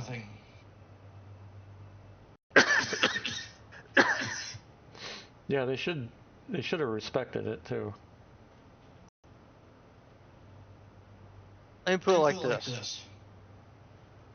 I said, all I would ask is, let's get together at this place, have lunch, and, just, have some fun and talk, right? Yep. How many people showed up? Out of, I think it was like 18 or so chiefs. 3. Really? So what I got? What was the point? You know what I got from my final tour award after 20 years? I got a CO's name. You got a what? I got a CO's name. What's that? Navy Achievement Medal. Oh, that's it? From the CO. Yeah, but that's it? Yeah. Damn. 20 years service. My final award was a NAM from the CO. Which is, I'm sure you know, is basically A pat on the back. candy for, hey, you didn't fuck up for a year. Yeah. Yep. Yeah, I got a couple of those, and I was kind of surprised when I graduated my first C school, A and C schools. I was actually #1 in the entire U.S. Navy for sonar technicians, and I mean the whole Navy. Everybody, I graduated #1, top of anybody, and that's what I got, was a handshake, a picture, and a Navy Achievement Medal from the commanding officer. Oh, and I got to pick my deployment. So. I mean, sorry, you know, I wouldn't expect a meritorious service medal or anything like that, but Yeah. God damn, man. Yep. 20 fucking years, and I get a fucking CO's NAM. Yep. I would have thought, in my case, I also thought the same thing. It's like everybody gets the NAM after you do a good year. You get one for. I never called them NAM, so that's why I didn't know what you were talking about. But you know, everybody gets a Navy Achievement Medal for lots of things. Yeah. And I figured graduating number one in the entire U.S. Navy was worthy of something. Well, it also depends on what level it comes from. I mean, a CO's NAM is like, yeah, here, whatever. You know, squadron level, you know, higher levels, you know, that means something, at least. Yep. But, God damn, man. Yeah, well. I mean, I remember standing out there in front in Pearl Harbor, my last fucking day formation, standing out there, you know, in formation, go through the whole fucking thing, and like, oh yeah, this. I'm like, what? And then the Department Christmas party was after that, and there was nothing there. And then there was a little get-together that I had arranged where we had 3 chiefs show up, see, 1 senior chief, not even my senior chief, but 1 other senior chief. It's like, oh yeah, this kind of slipped through the cracks, here you go. And they hand me a CO's NAM. Damn. That's why after 20 years of service. Too bad they wouldn't like give us a boost in rank for retirement. You know, because you get more money. That'd be a fitting gift. You know, that would have been nice. Although, I guess in some cases it'd be kind of hard because if you're a Master Chief, the next rank up is a officer. So boosting somebody from senior Master Chief to you know, warrant would probably be a little bit much. No. Well, yeah, because the warrant's got to go through. Yeah. Well, that's one of the reasons I retired, because, okay, submarine torpedoman. On average, you had around 88, 90 every year, you know, up for it, right? Mm-hmm. So when I made chief, you had 88 eligible, and they were going to pick 2. Yeah. And the next year, it was 89 and 1. Oh, man. And then when I became eligible, it was 90 and 0. So that many people in the Navy for submarine torpedomen? Oh yeah. Wow. So it was a matter of fact that it's like, now when it was like 88 and 2, it's like, okay, I know there are guys that are like, you know, doing the torpedo thing at like the squadron level and things like, you know, okay, fine, they're gonna make it before I do, right? Yep. But when you get to the fact that it's like, yeah, you're eligible, but doesn't matter how fucking good you are, you're not gonna fucking make it. I'm like, yep, fuck you, drop my retirement papers. Yeah. I'm surprised that you didn't either. I don't know what the sonar tech, the STS rating was for people, but on the surface fleet, we were desperate for sonar techs. The problem is, sonar techs have to have a super high clearance well, not just clearance, but intelligence. Yeah. Becoming a sonar tech was, you had to score really super high, and that was the problem. But if you were already in, there's no reason you couldn't have probably transferred into. They'd have probably taken you in a heartbeat. And I went up rank, like freaking boom, boom, boom, boom, boom, boom. Every selection I made rank. That's how badly they needed. Every re-enlistment I did, the first one I got 35 grand, and it went up every time I re-enlisted. So yeah, Sonar. Too bad you didn't know that, because we had one of our chiefs that came in. I wanted a technical rate. I wanted to be I wanted to be an FT. Yeah. Yeah, well, it's funny because people were going ET and FT and radio and stuff like that, and nobody realized that the actual top rating for electronics, computers, and all that stuff was sonar technicians. And the reason that we had such a high clearance as well, nobody realized or knew, unless you became a sonar tech, that not only did we operate all the gear and nobody else could touch it, but we were fully responsible for all maintenance, for actual repairs to the component level, and the weapon systems that belong to it. Torpedoes, ASROC, and nukes. Wait, what? Uh-huh. On a server ship? Uh-huh. You didn't know that, did you? No. Yeah. And the sonar technicians on the surface, we were responsible for all of it. Every bit of it. We had the ship had a couple of torpedo men, but they fell under the command of sonar. Surface torpedo men are the reason that submarines have escape hatches. It's to make mothers and congressmen comfortable, but.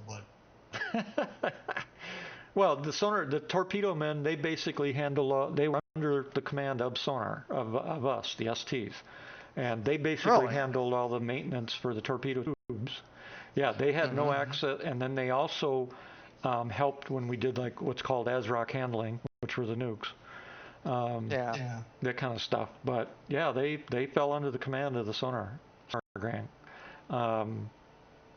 And it was... trust me. I had everything from the smallest little pin flare up to the tomahawks. Nuclear otherwise, but maybe or not. Yeah. Being a sub, you probably had the double duty on a lot of stuff. But yeah, for surface, it wasn't double duty. It's just the way things work. Yep. Yeah, our equipment and stuff so highly classified that you had to be an S. Even the torpedo men that were under our command could not enter sonar control. Really? Nope. They could not enter our space. Any of them. Wow. The only person that could enter our space were the weapon officer and the commanding officer. It was that highly classified. Yep. Nobody could enter our spaces. A lot of people, even people that serve, are not aware that ASW is a top secret, and some of it's top secret SCI. So yeah, it was interesting times too. I had a blast. I loved it. Dude, I had fun qualifying sonar.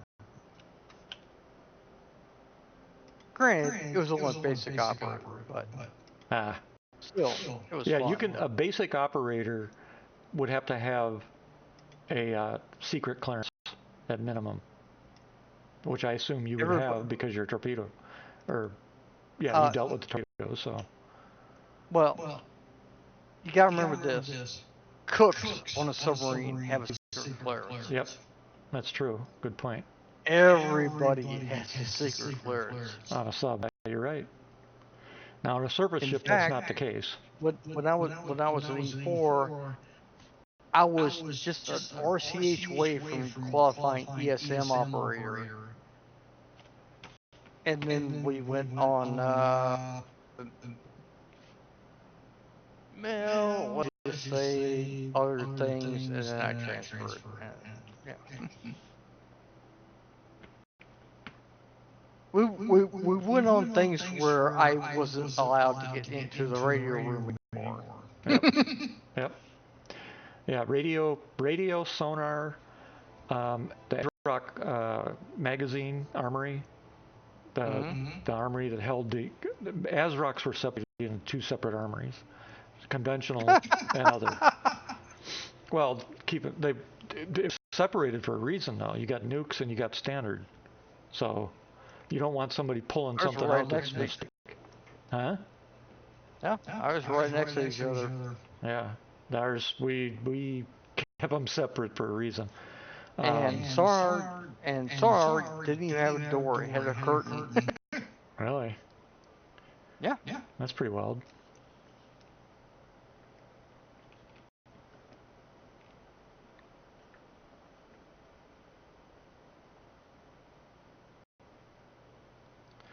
I'll tell you the only thing that I really ran into on a submarine that was like probably, you know, I want to say super classified is I was setting diving odds one day and we were on station. And we have a speaker in control where we can hear what ESM is hearing, right? Right. And when you sit there long enough, you already know before ESM calls out. You just like it's like okay, F-14. It's like okay, this turf search radar, blah blah blah. This is whatever, right? Yep. And I heard this thing come. It's like wah wah wah wah wah wah. It went over, and I turned around, and our navigator was the officer deck. I turned around and I looked at him like, "What the fuck was that?" And he's trying to look at me. He's like, "Don't ask." I'm like, "I sir." The underwater telephone, I bet. No, that was not our underwater telephone. That was ESM. That was something flying overhead. That was ESM. That was a radar flying overhead, and it went from basically horizon to horizon in about 4 seconds. Yeah. 4 or Okay. 5 seconds. I know what you're referring to. Yeah. Yep. I didn't realize And that it was had back powerful. in that was 20 fucking years ago. Yeah. Yep. That was the SR-71. Mm-mm. No? No. You said it went horizon to horizon in 4 seconds? No, this was after the SR-71 been retired. This was probably wait a minute. Let's see what.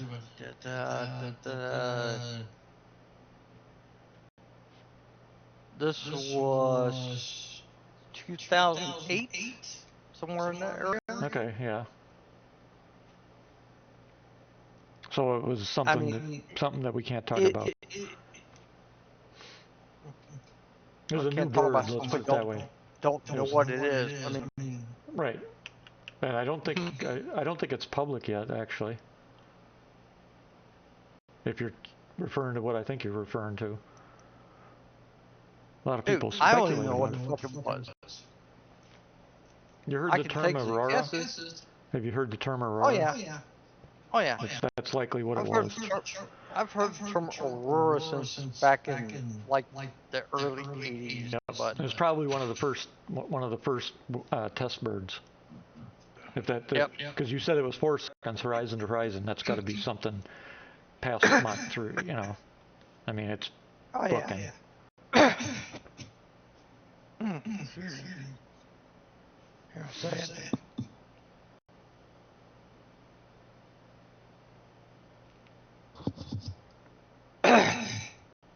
Oh, sorry about that. No, no biggie. Yeah, that's kind of what I was thinking. And I didn't even think about it at the time, but like I said, I was sitting in the doctor and I was like, man, what the fuck was that? He's like, don't ask. And the name and I were, pretty cool. And Yeah. when he said that, I'm like, okay, I get it. I no, you know. Yep.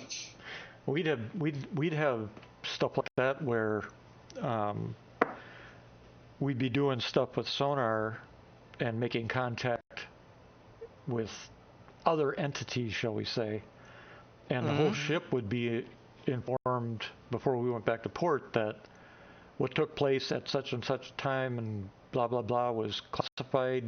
Anybody that spoke about it would find themselves under arrest in the brig and at a court-martial. Because sometimes it didn't matter where you were on the ship, you could hear what we were doing. You know, it was just like if anybody happened to walk by. Well, you know, people are supposed to remain in their inside the skin of the ship when we're doing what's called ASROC handling, and there are big red signs that are posted when we go into ASROC handling. These red signs are posted, and all they say is deadly force is authorized. Oh yeah. And if you cross that line, yeah, we've had incidents where it was not a good day for some people. Let me tell you a funny one. Okay. You have much deal with like nuclear trained personnel? Yeah, you have to. Like, when you're, I mean, like machine mates and shit like that, right? Yeah. Some of the schools we go to, we go with them, or they go with us, or whatever you want. Okay. So we're on deployment, right? Uh-huh. And we had this new guy, and he was one of those guys that, you know, did great in nuclear machinist mate school, and then he went on and on, all like that. And then he ends up showing up to the boat as like a first class. Uh-huh. So he's really got no fucking sea experience, right? Right. And at the time, you know, we still had smoking areas. It was back in Shaft Alley, right? Yep. And we're back there. And he comes walking up, and he's like looking around and everything. And I'm like, dude, what are you doing? It's like, I keep hearing a strange noise. I can't figure out what it is. What are you talking about? He's like, I keep hearing this strange noise. All of a sudden, it's like, boom. It's like, Dad, did you hear it? I'm like, that? Oh, that's a depth charge. It's like, what? Like, yeah, that's a depth charge. It's like, you're kidding, right? And I looked at him and I'm like, no, I'm not fucking kidding. That's a fucking depth charge. What was it from? What was it for, or what was it from? Well, oh, one of those moments. Okay. Got it. As soon as you went, well, then I got it. No. It wasn't? It wasn't really one of those moments. It was moderate exercise, I'll put it that way. Okay. Gotcha. Yes. And I sit there and I waited, and it was like this. And I actually felt it on my shoulder. You could feel the vibration through the hole, through my shoulder. I'm like, yep, that's depth charge. And it's just kind of like didn't say anything, turned around and like walked away. It's like all of a sudden he's like, what the fuck? Who the hell's... There was another one like, and I had another incident like that. You know, different boat. I was on different deployment. Same ship. I was on dive, and we were, you know, just kind of out, you know, just scouting the area and everything. And you know, all of a sudden there was this friggin' boom. And Officer's deck went, sonar, port direction, depth charge, and I pointed back over my left shoulder and went, it's over there, sir. You don't need sonar, I can tell you, right over there. This is, 4.0 is still ETF, right? Yeah. Who the hell's shooting torpedoes? And they're shooting them at ships in the wormhole. Yeah, look at this. All these Polaris. There must be 30 Polaris sitting here trying to go through the wormhole. Oof. Yeah. Frames are down to 10. Server's doing okay, but I got a feeling the wormhole's busted then. You know what thing we ought to do just to bring it? We need to get about 40 people, all with Polarises, jump through the wormhole at the same time. That's what That they're doesn't trying to break do. it. That's what they're trying to do. Oh, I thought that was supposed to be tomorrow. They're trying to do it right now. Oh. I don't know if it's a queue problem or if it's broken.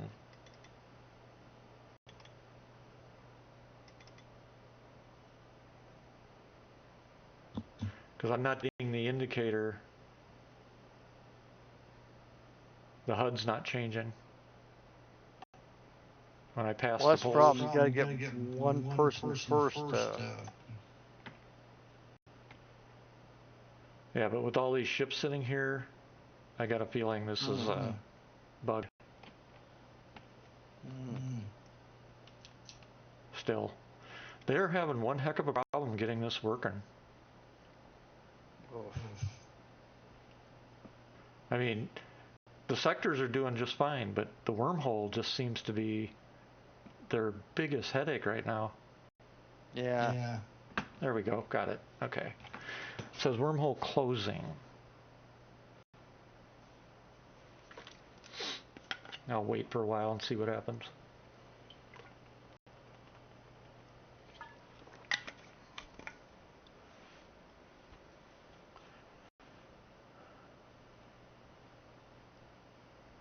Looks like most everybody here is doing the same thing, but then you've got those players that they just got a hair up their butt. They can't sit still and just wait, so they got to fly around in circles and move back and forth. Oh, you mean people in chat that we never ever actually see in the fucking testing chat? Yep. Isn't that something? Yeah.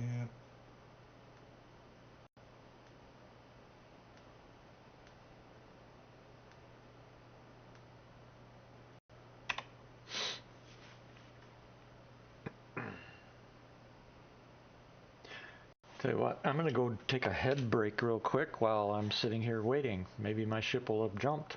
Of course, it ain't going to fly itself. I am locked up, so I actually have to hard reboot. So. Ouch.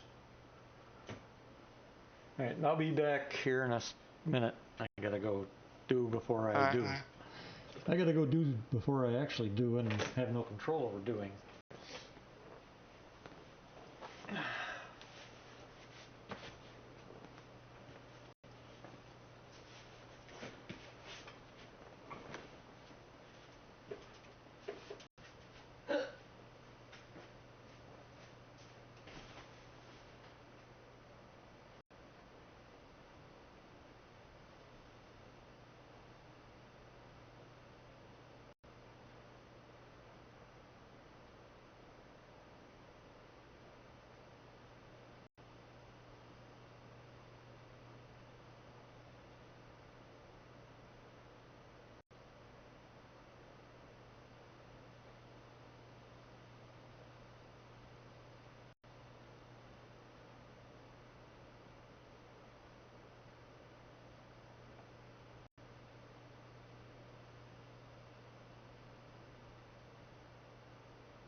thing yet, huh?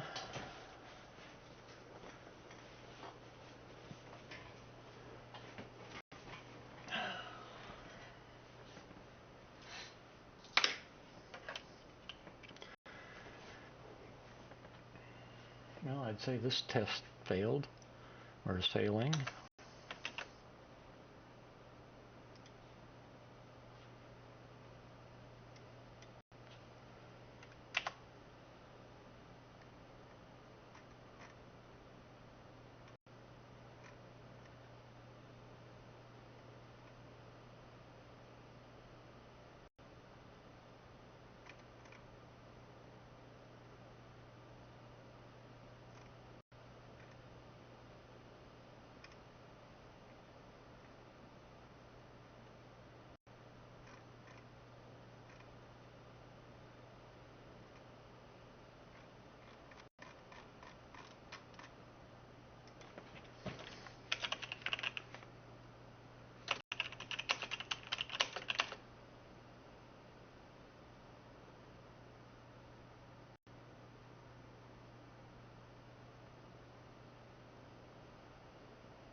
So what happened to my sound?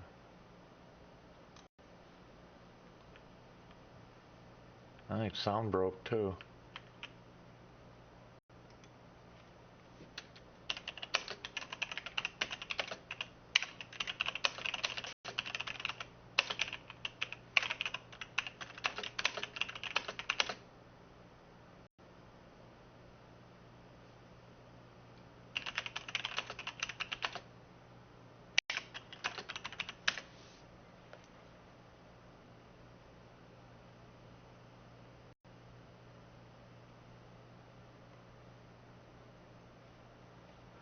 Well, shit.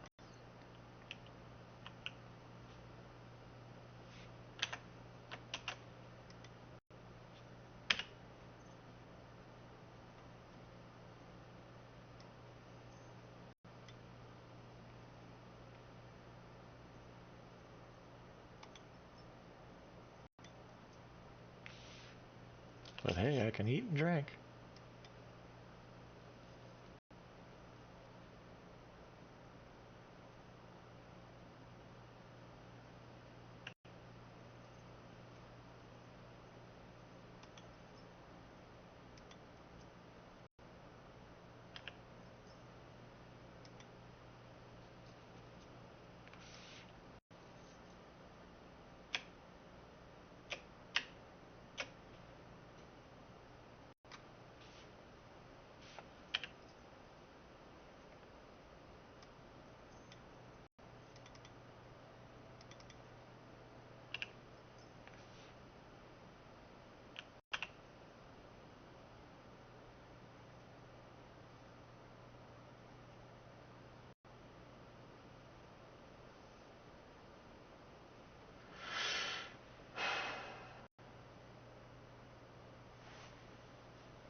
I think it's died dead.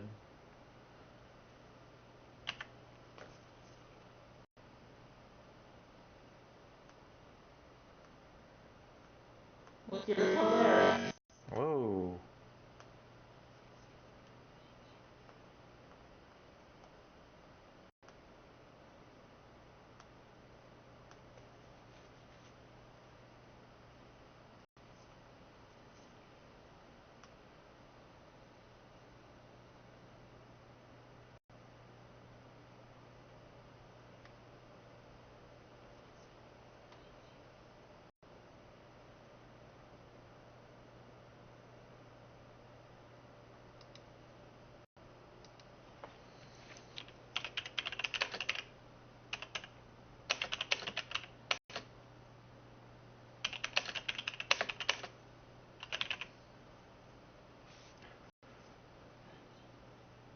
Oops.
That's it for me tonight.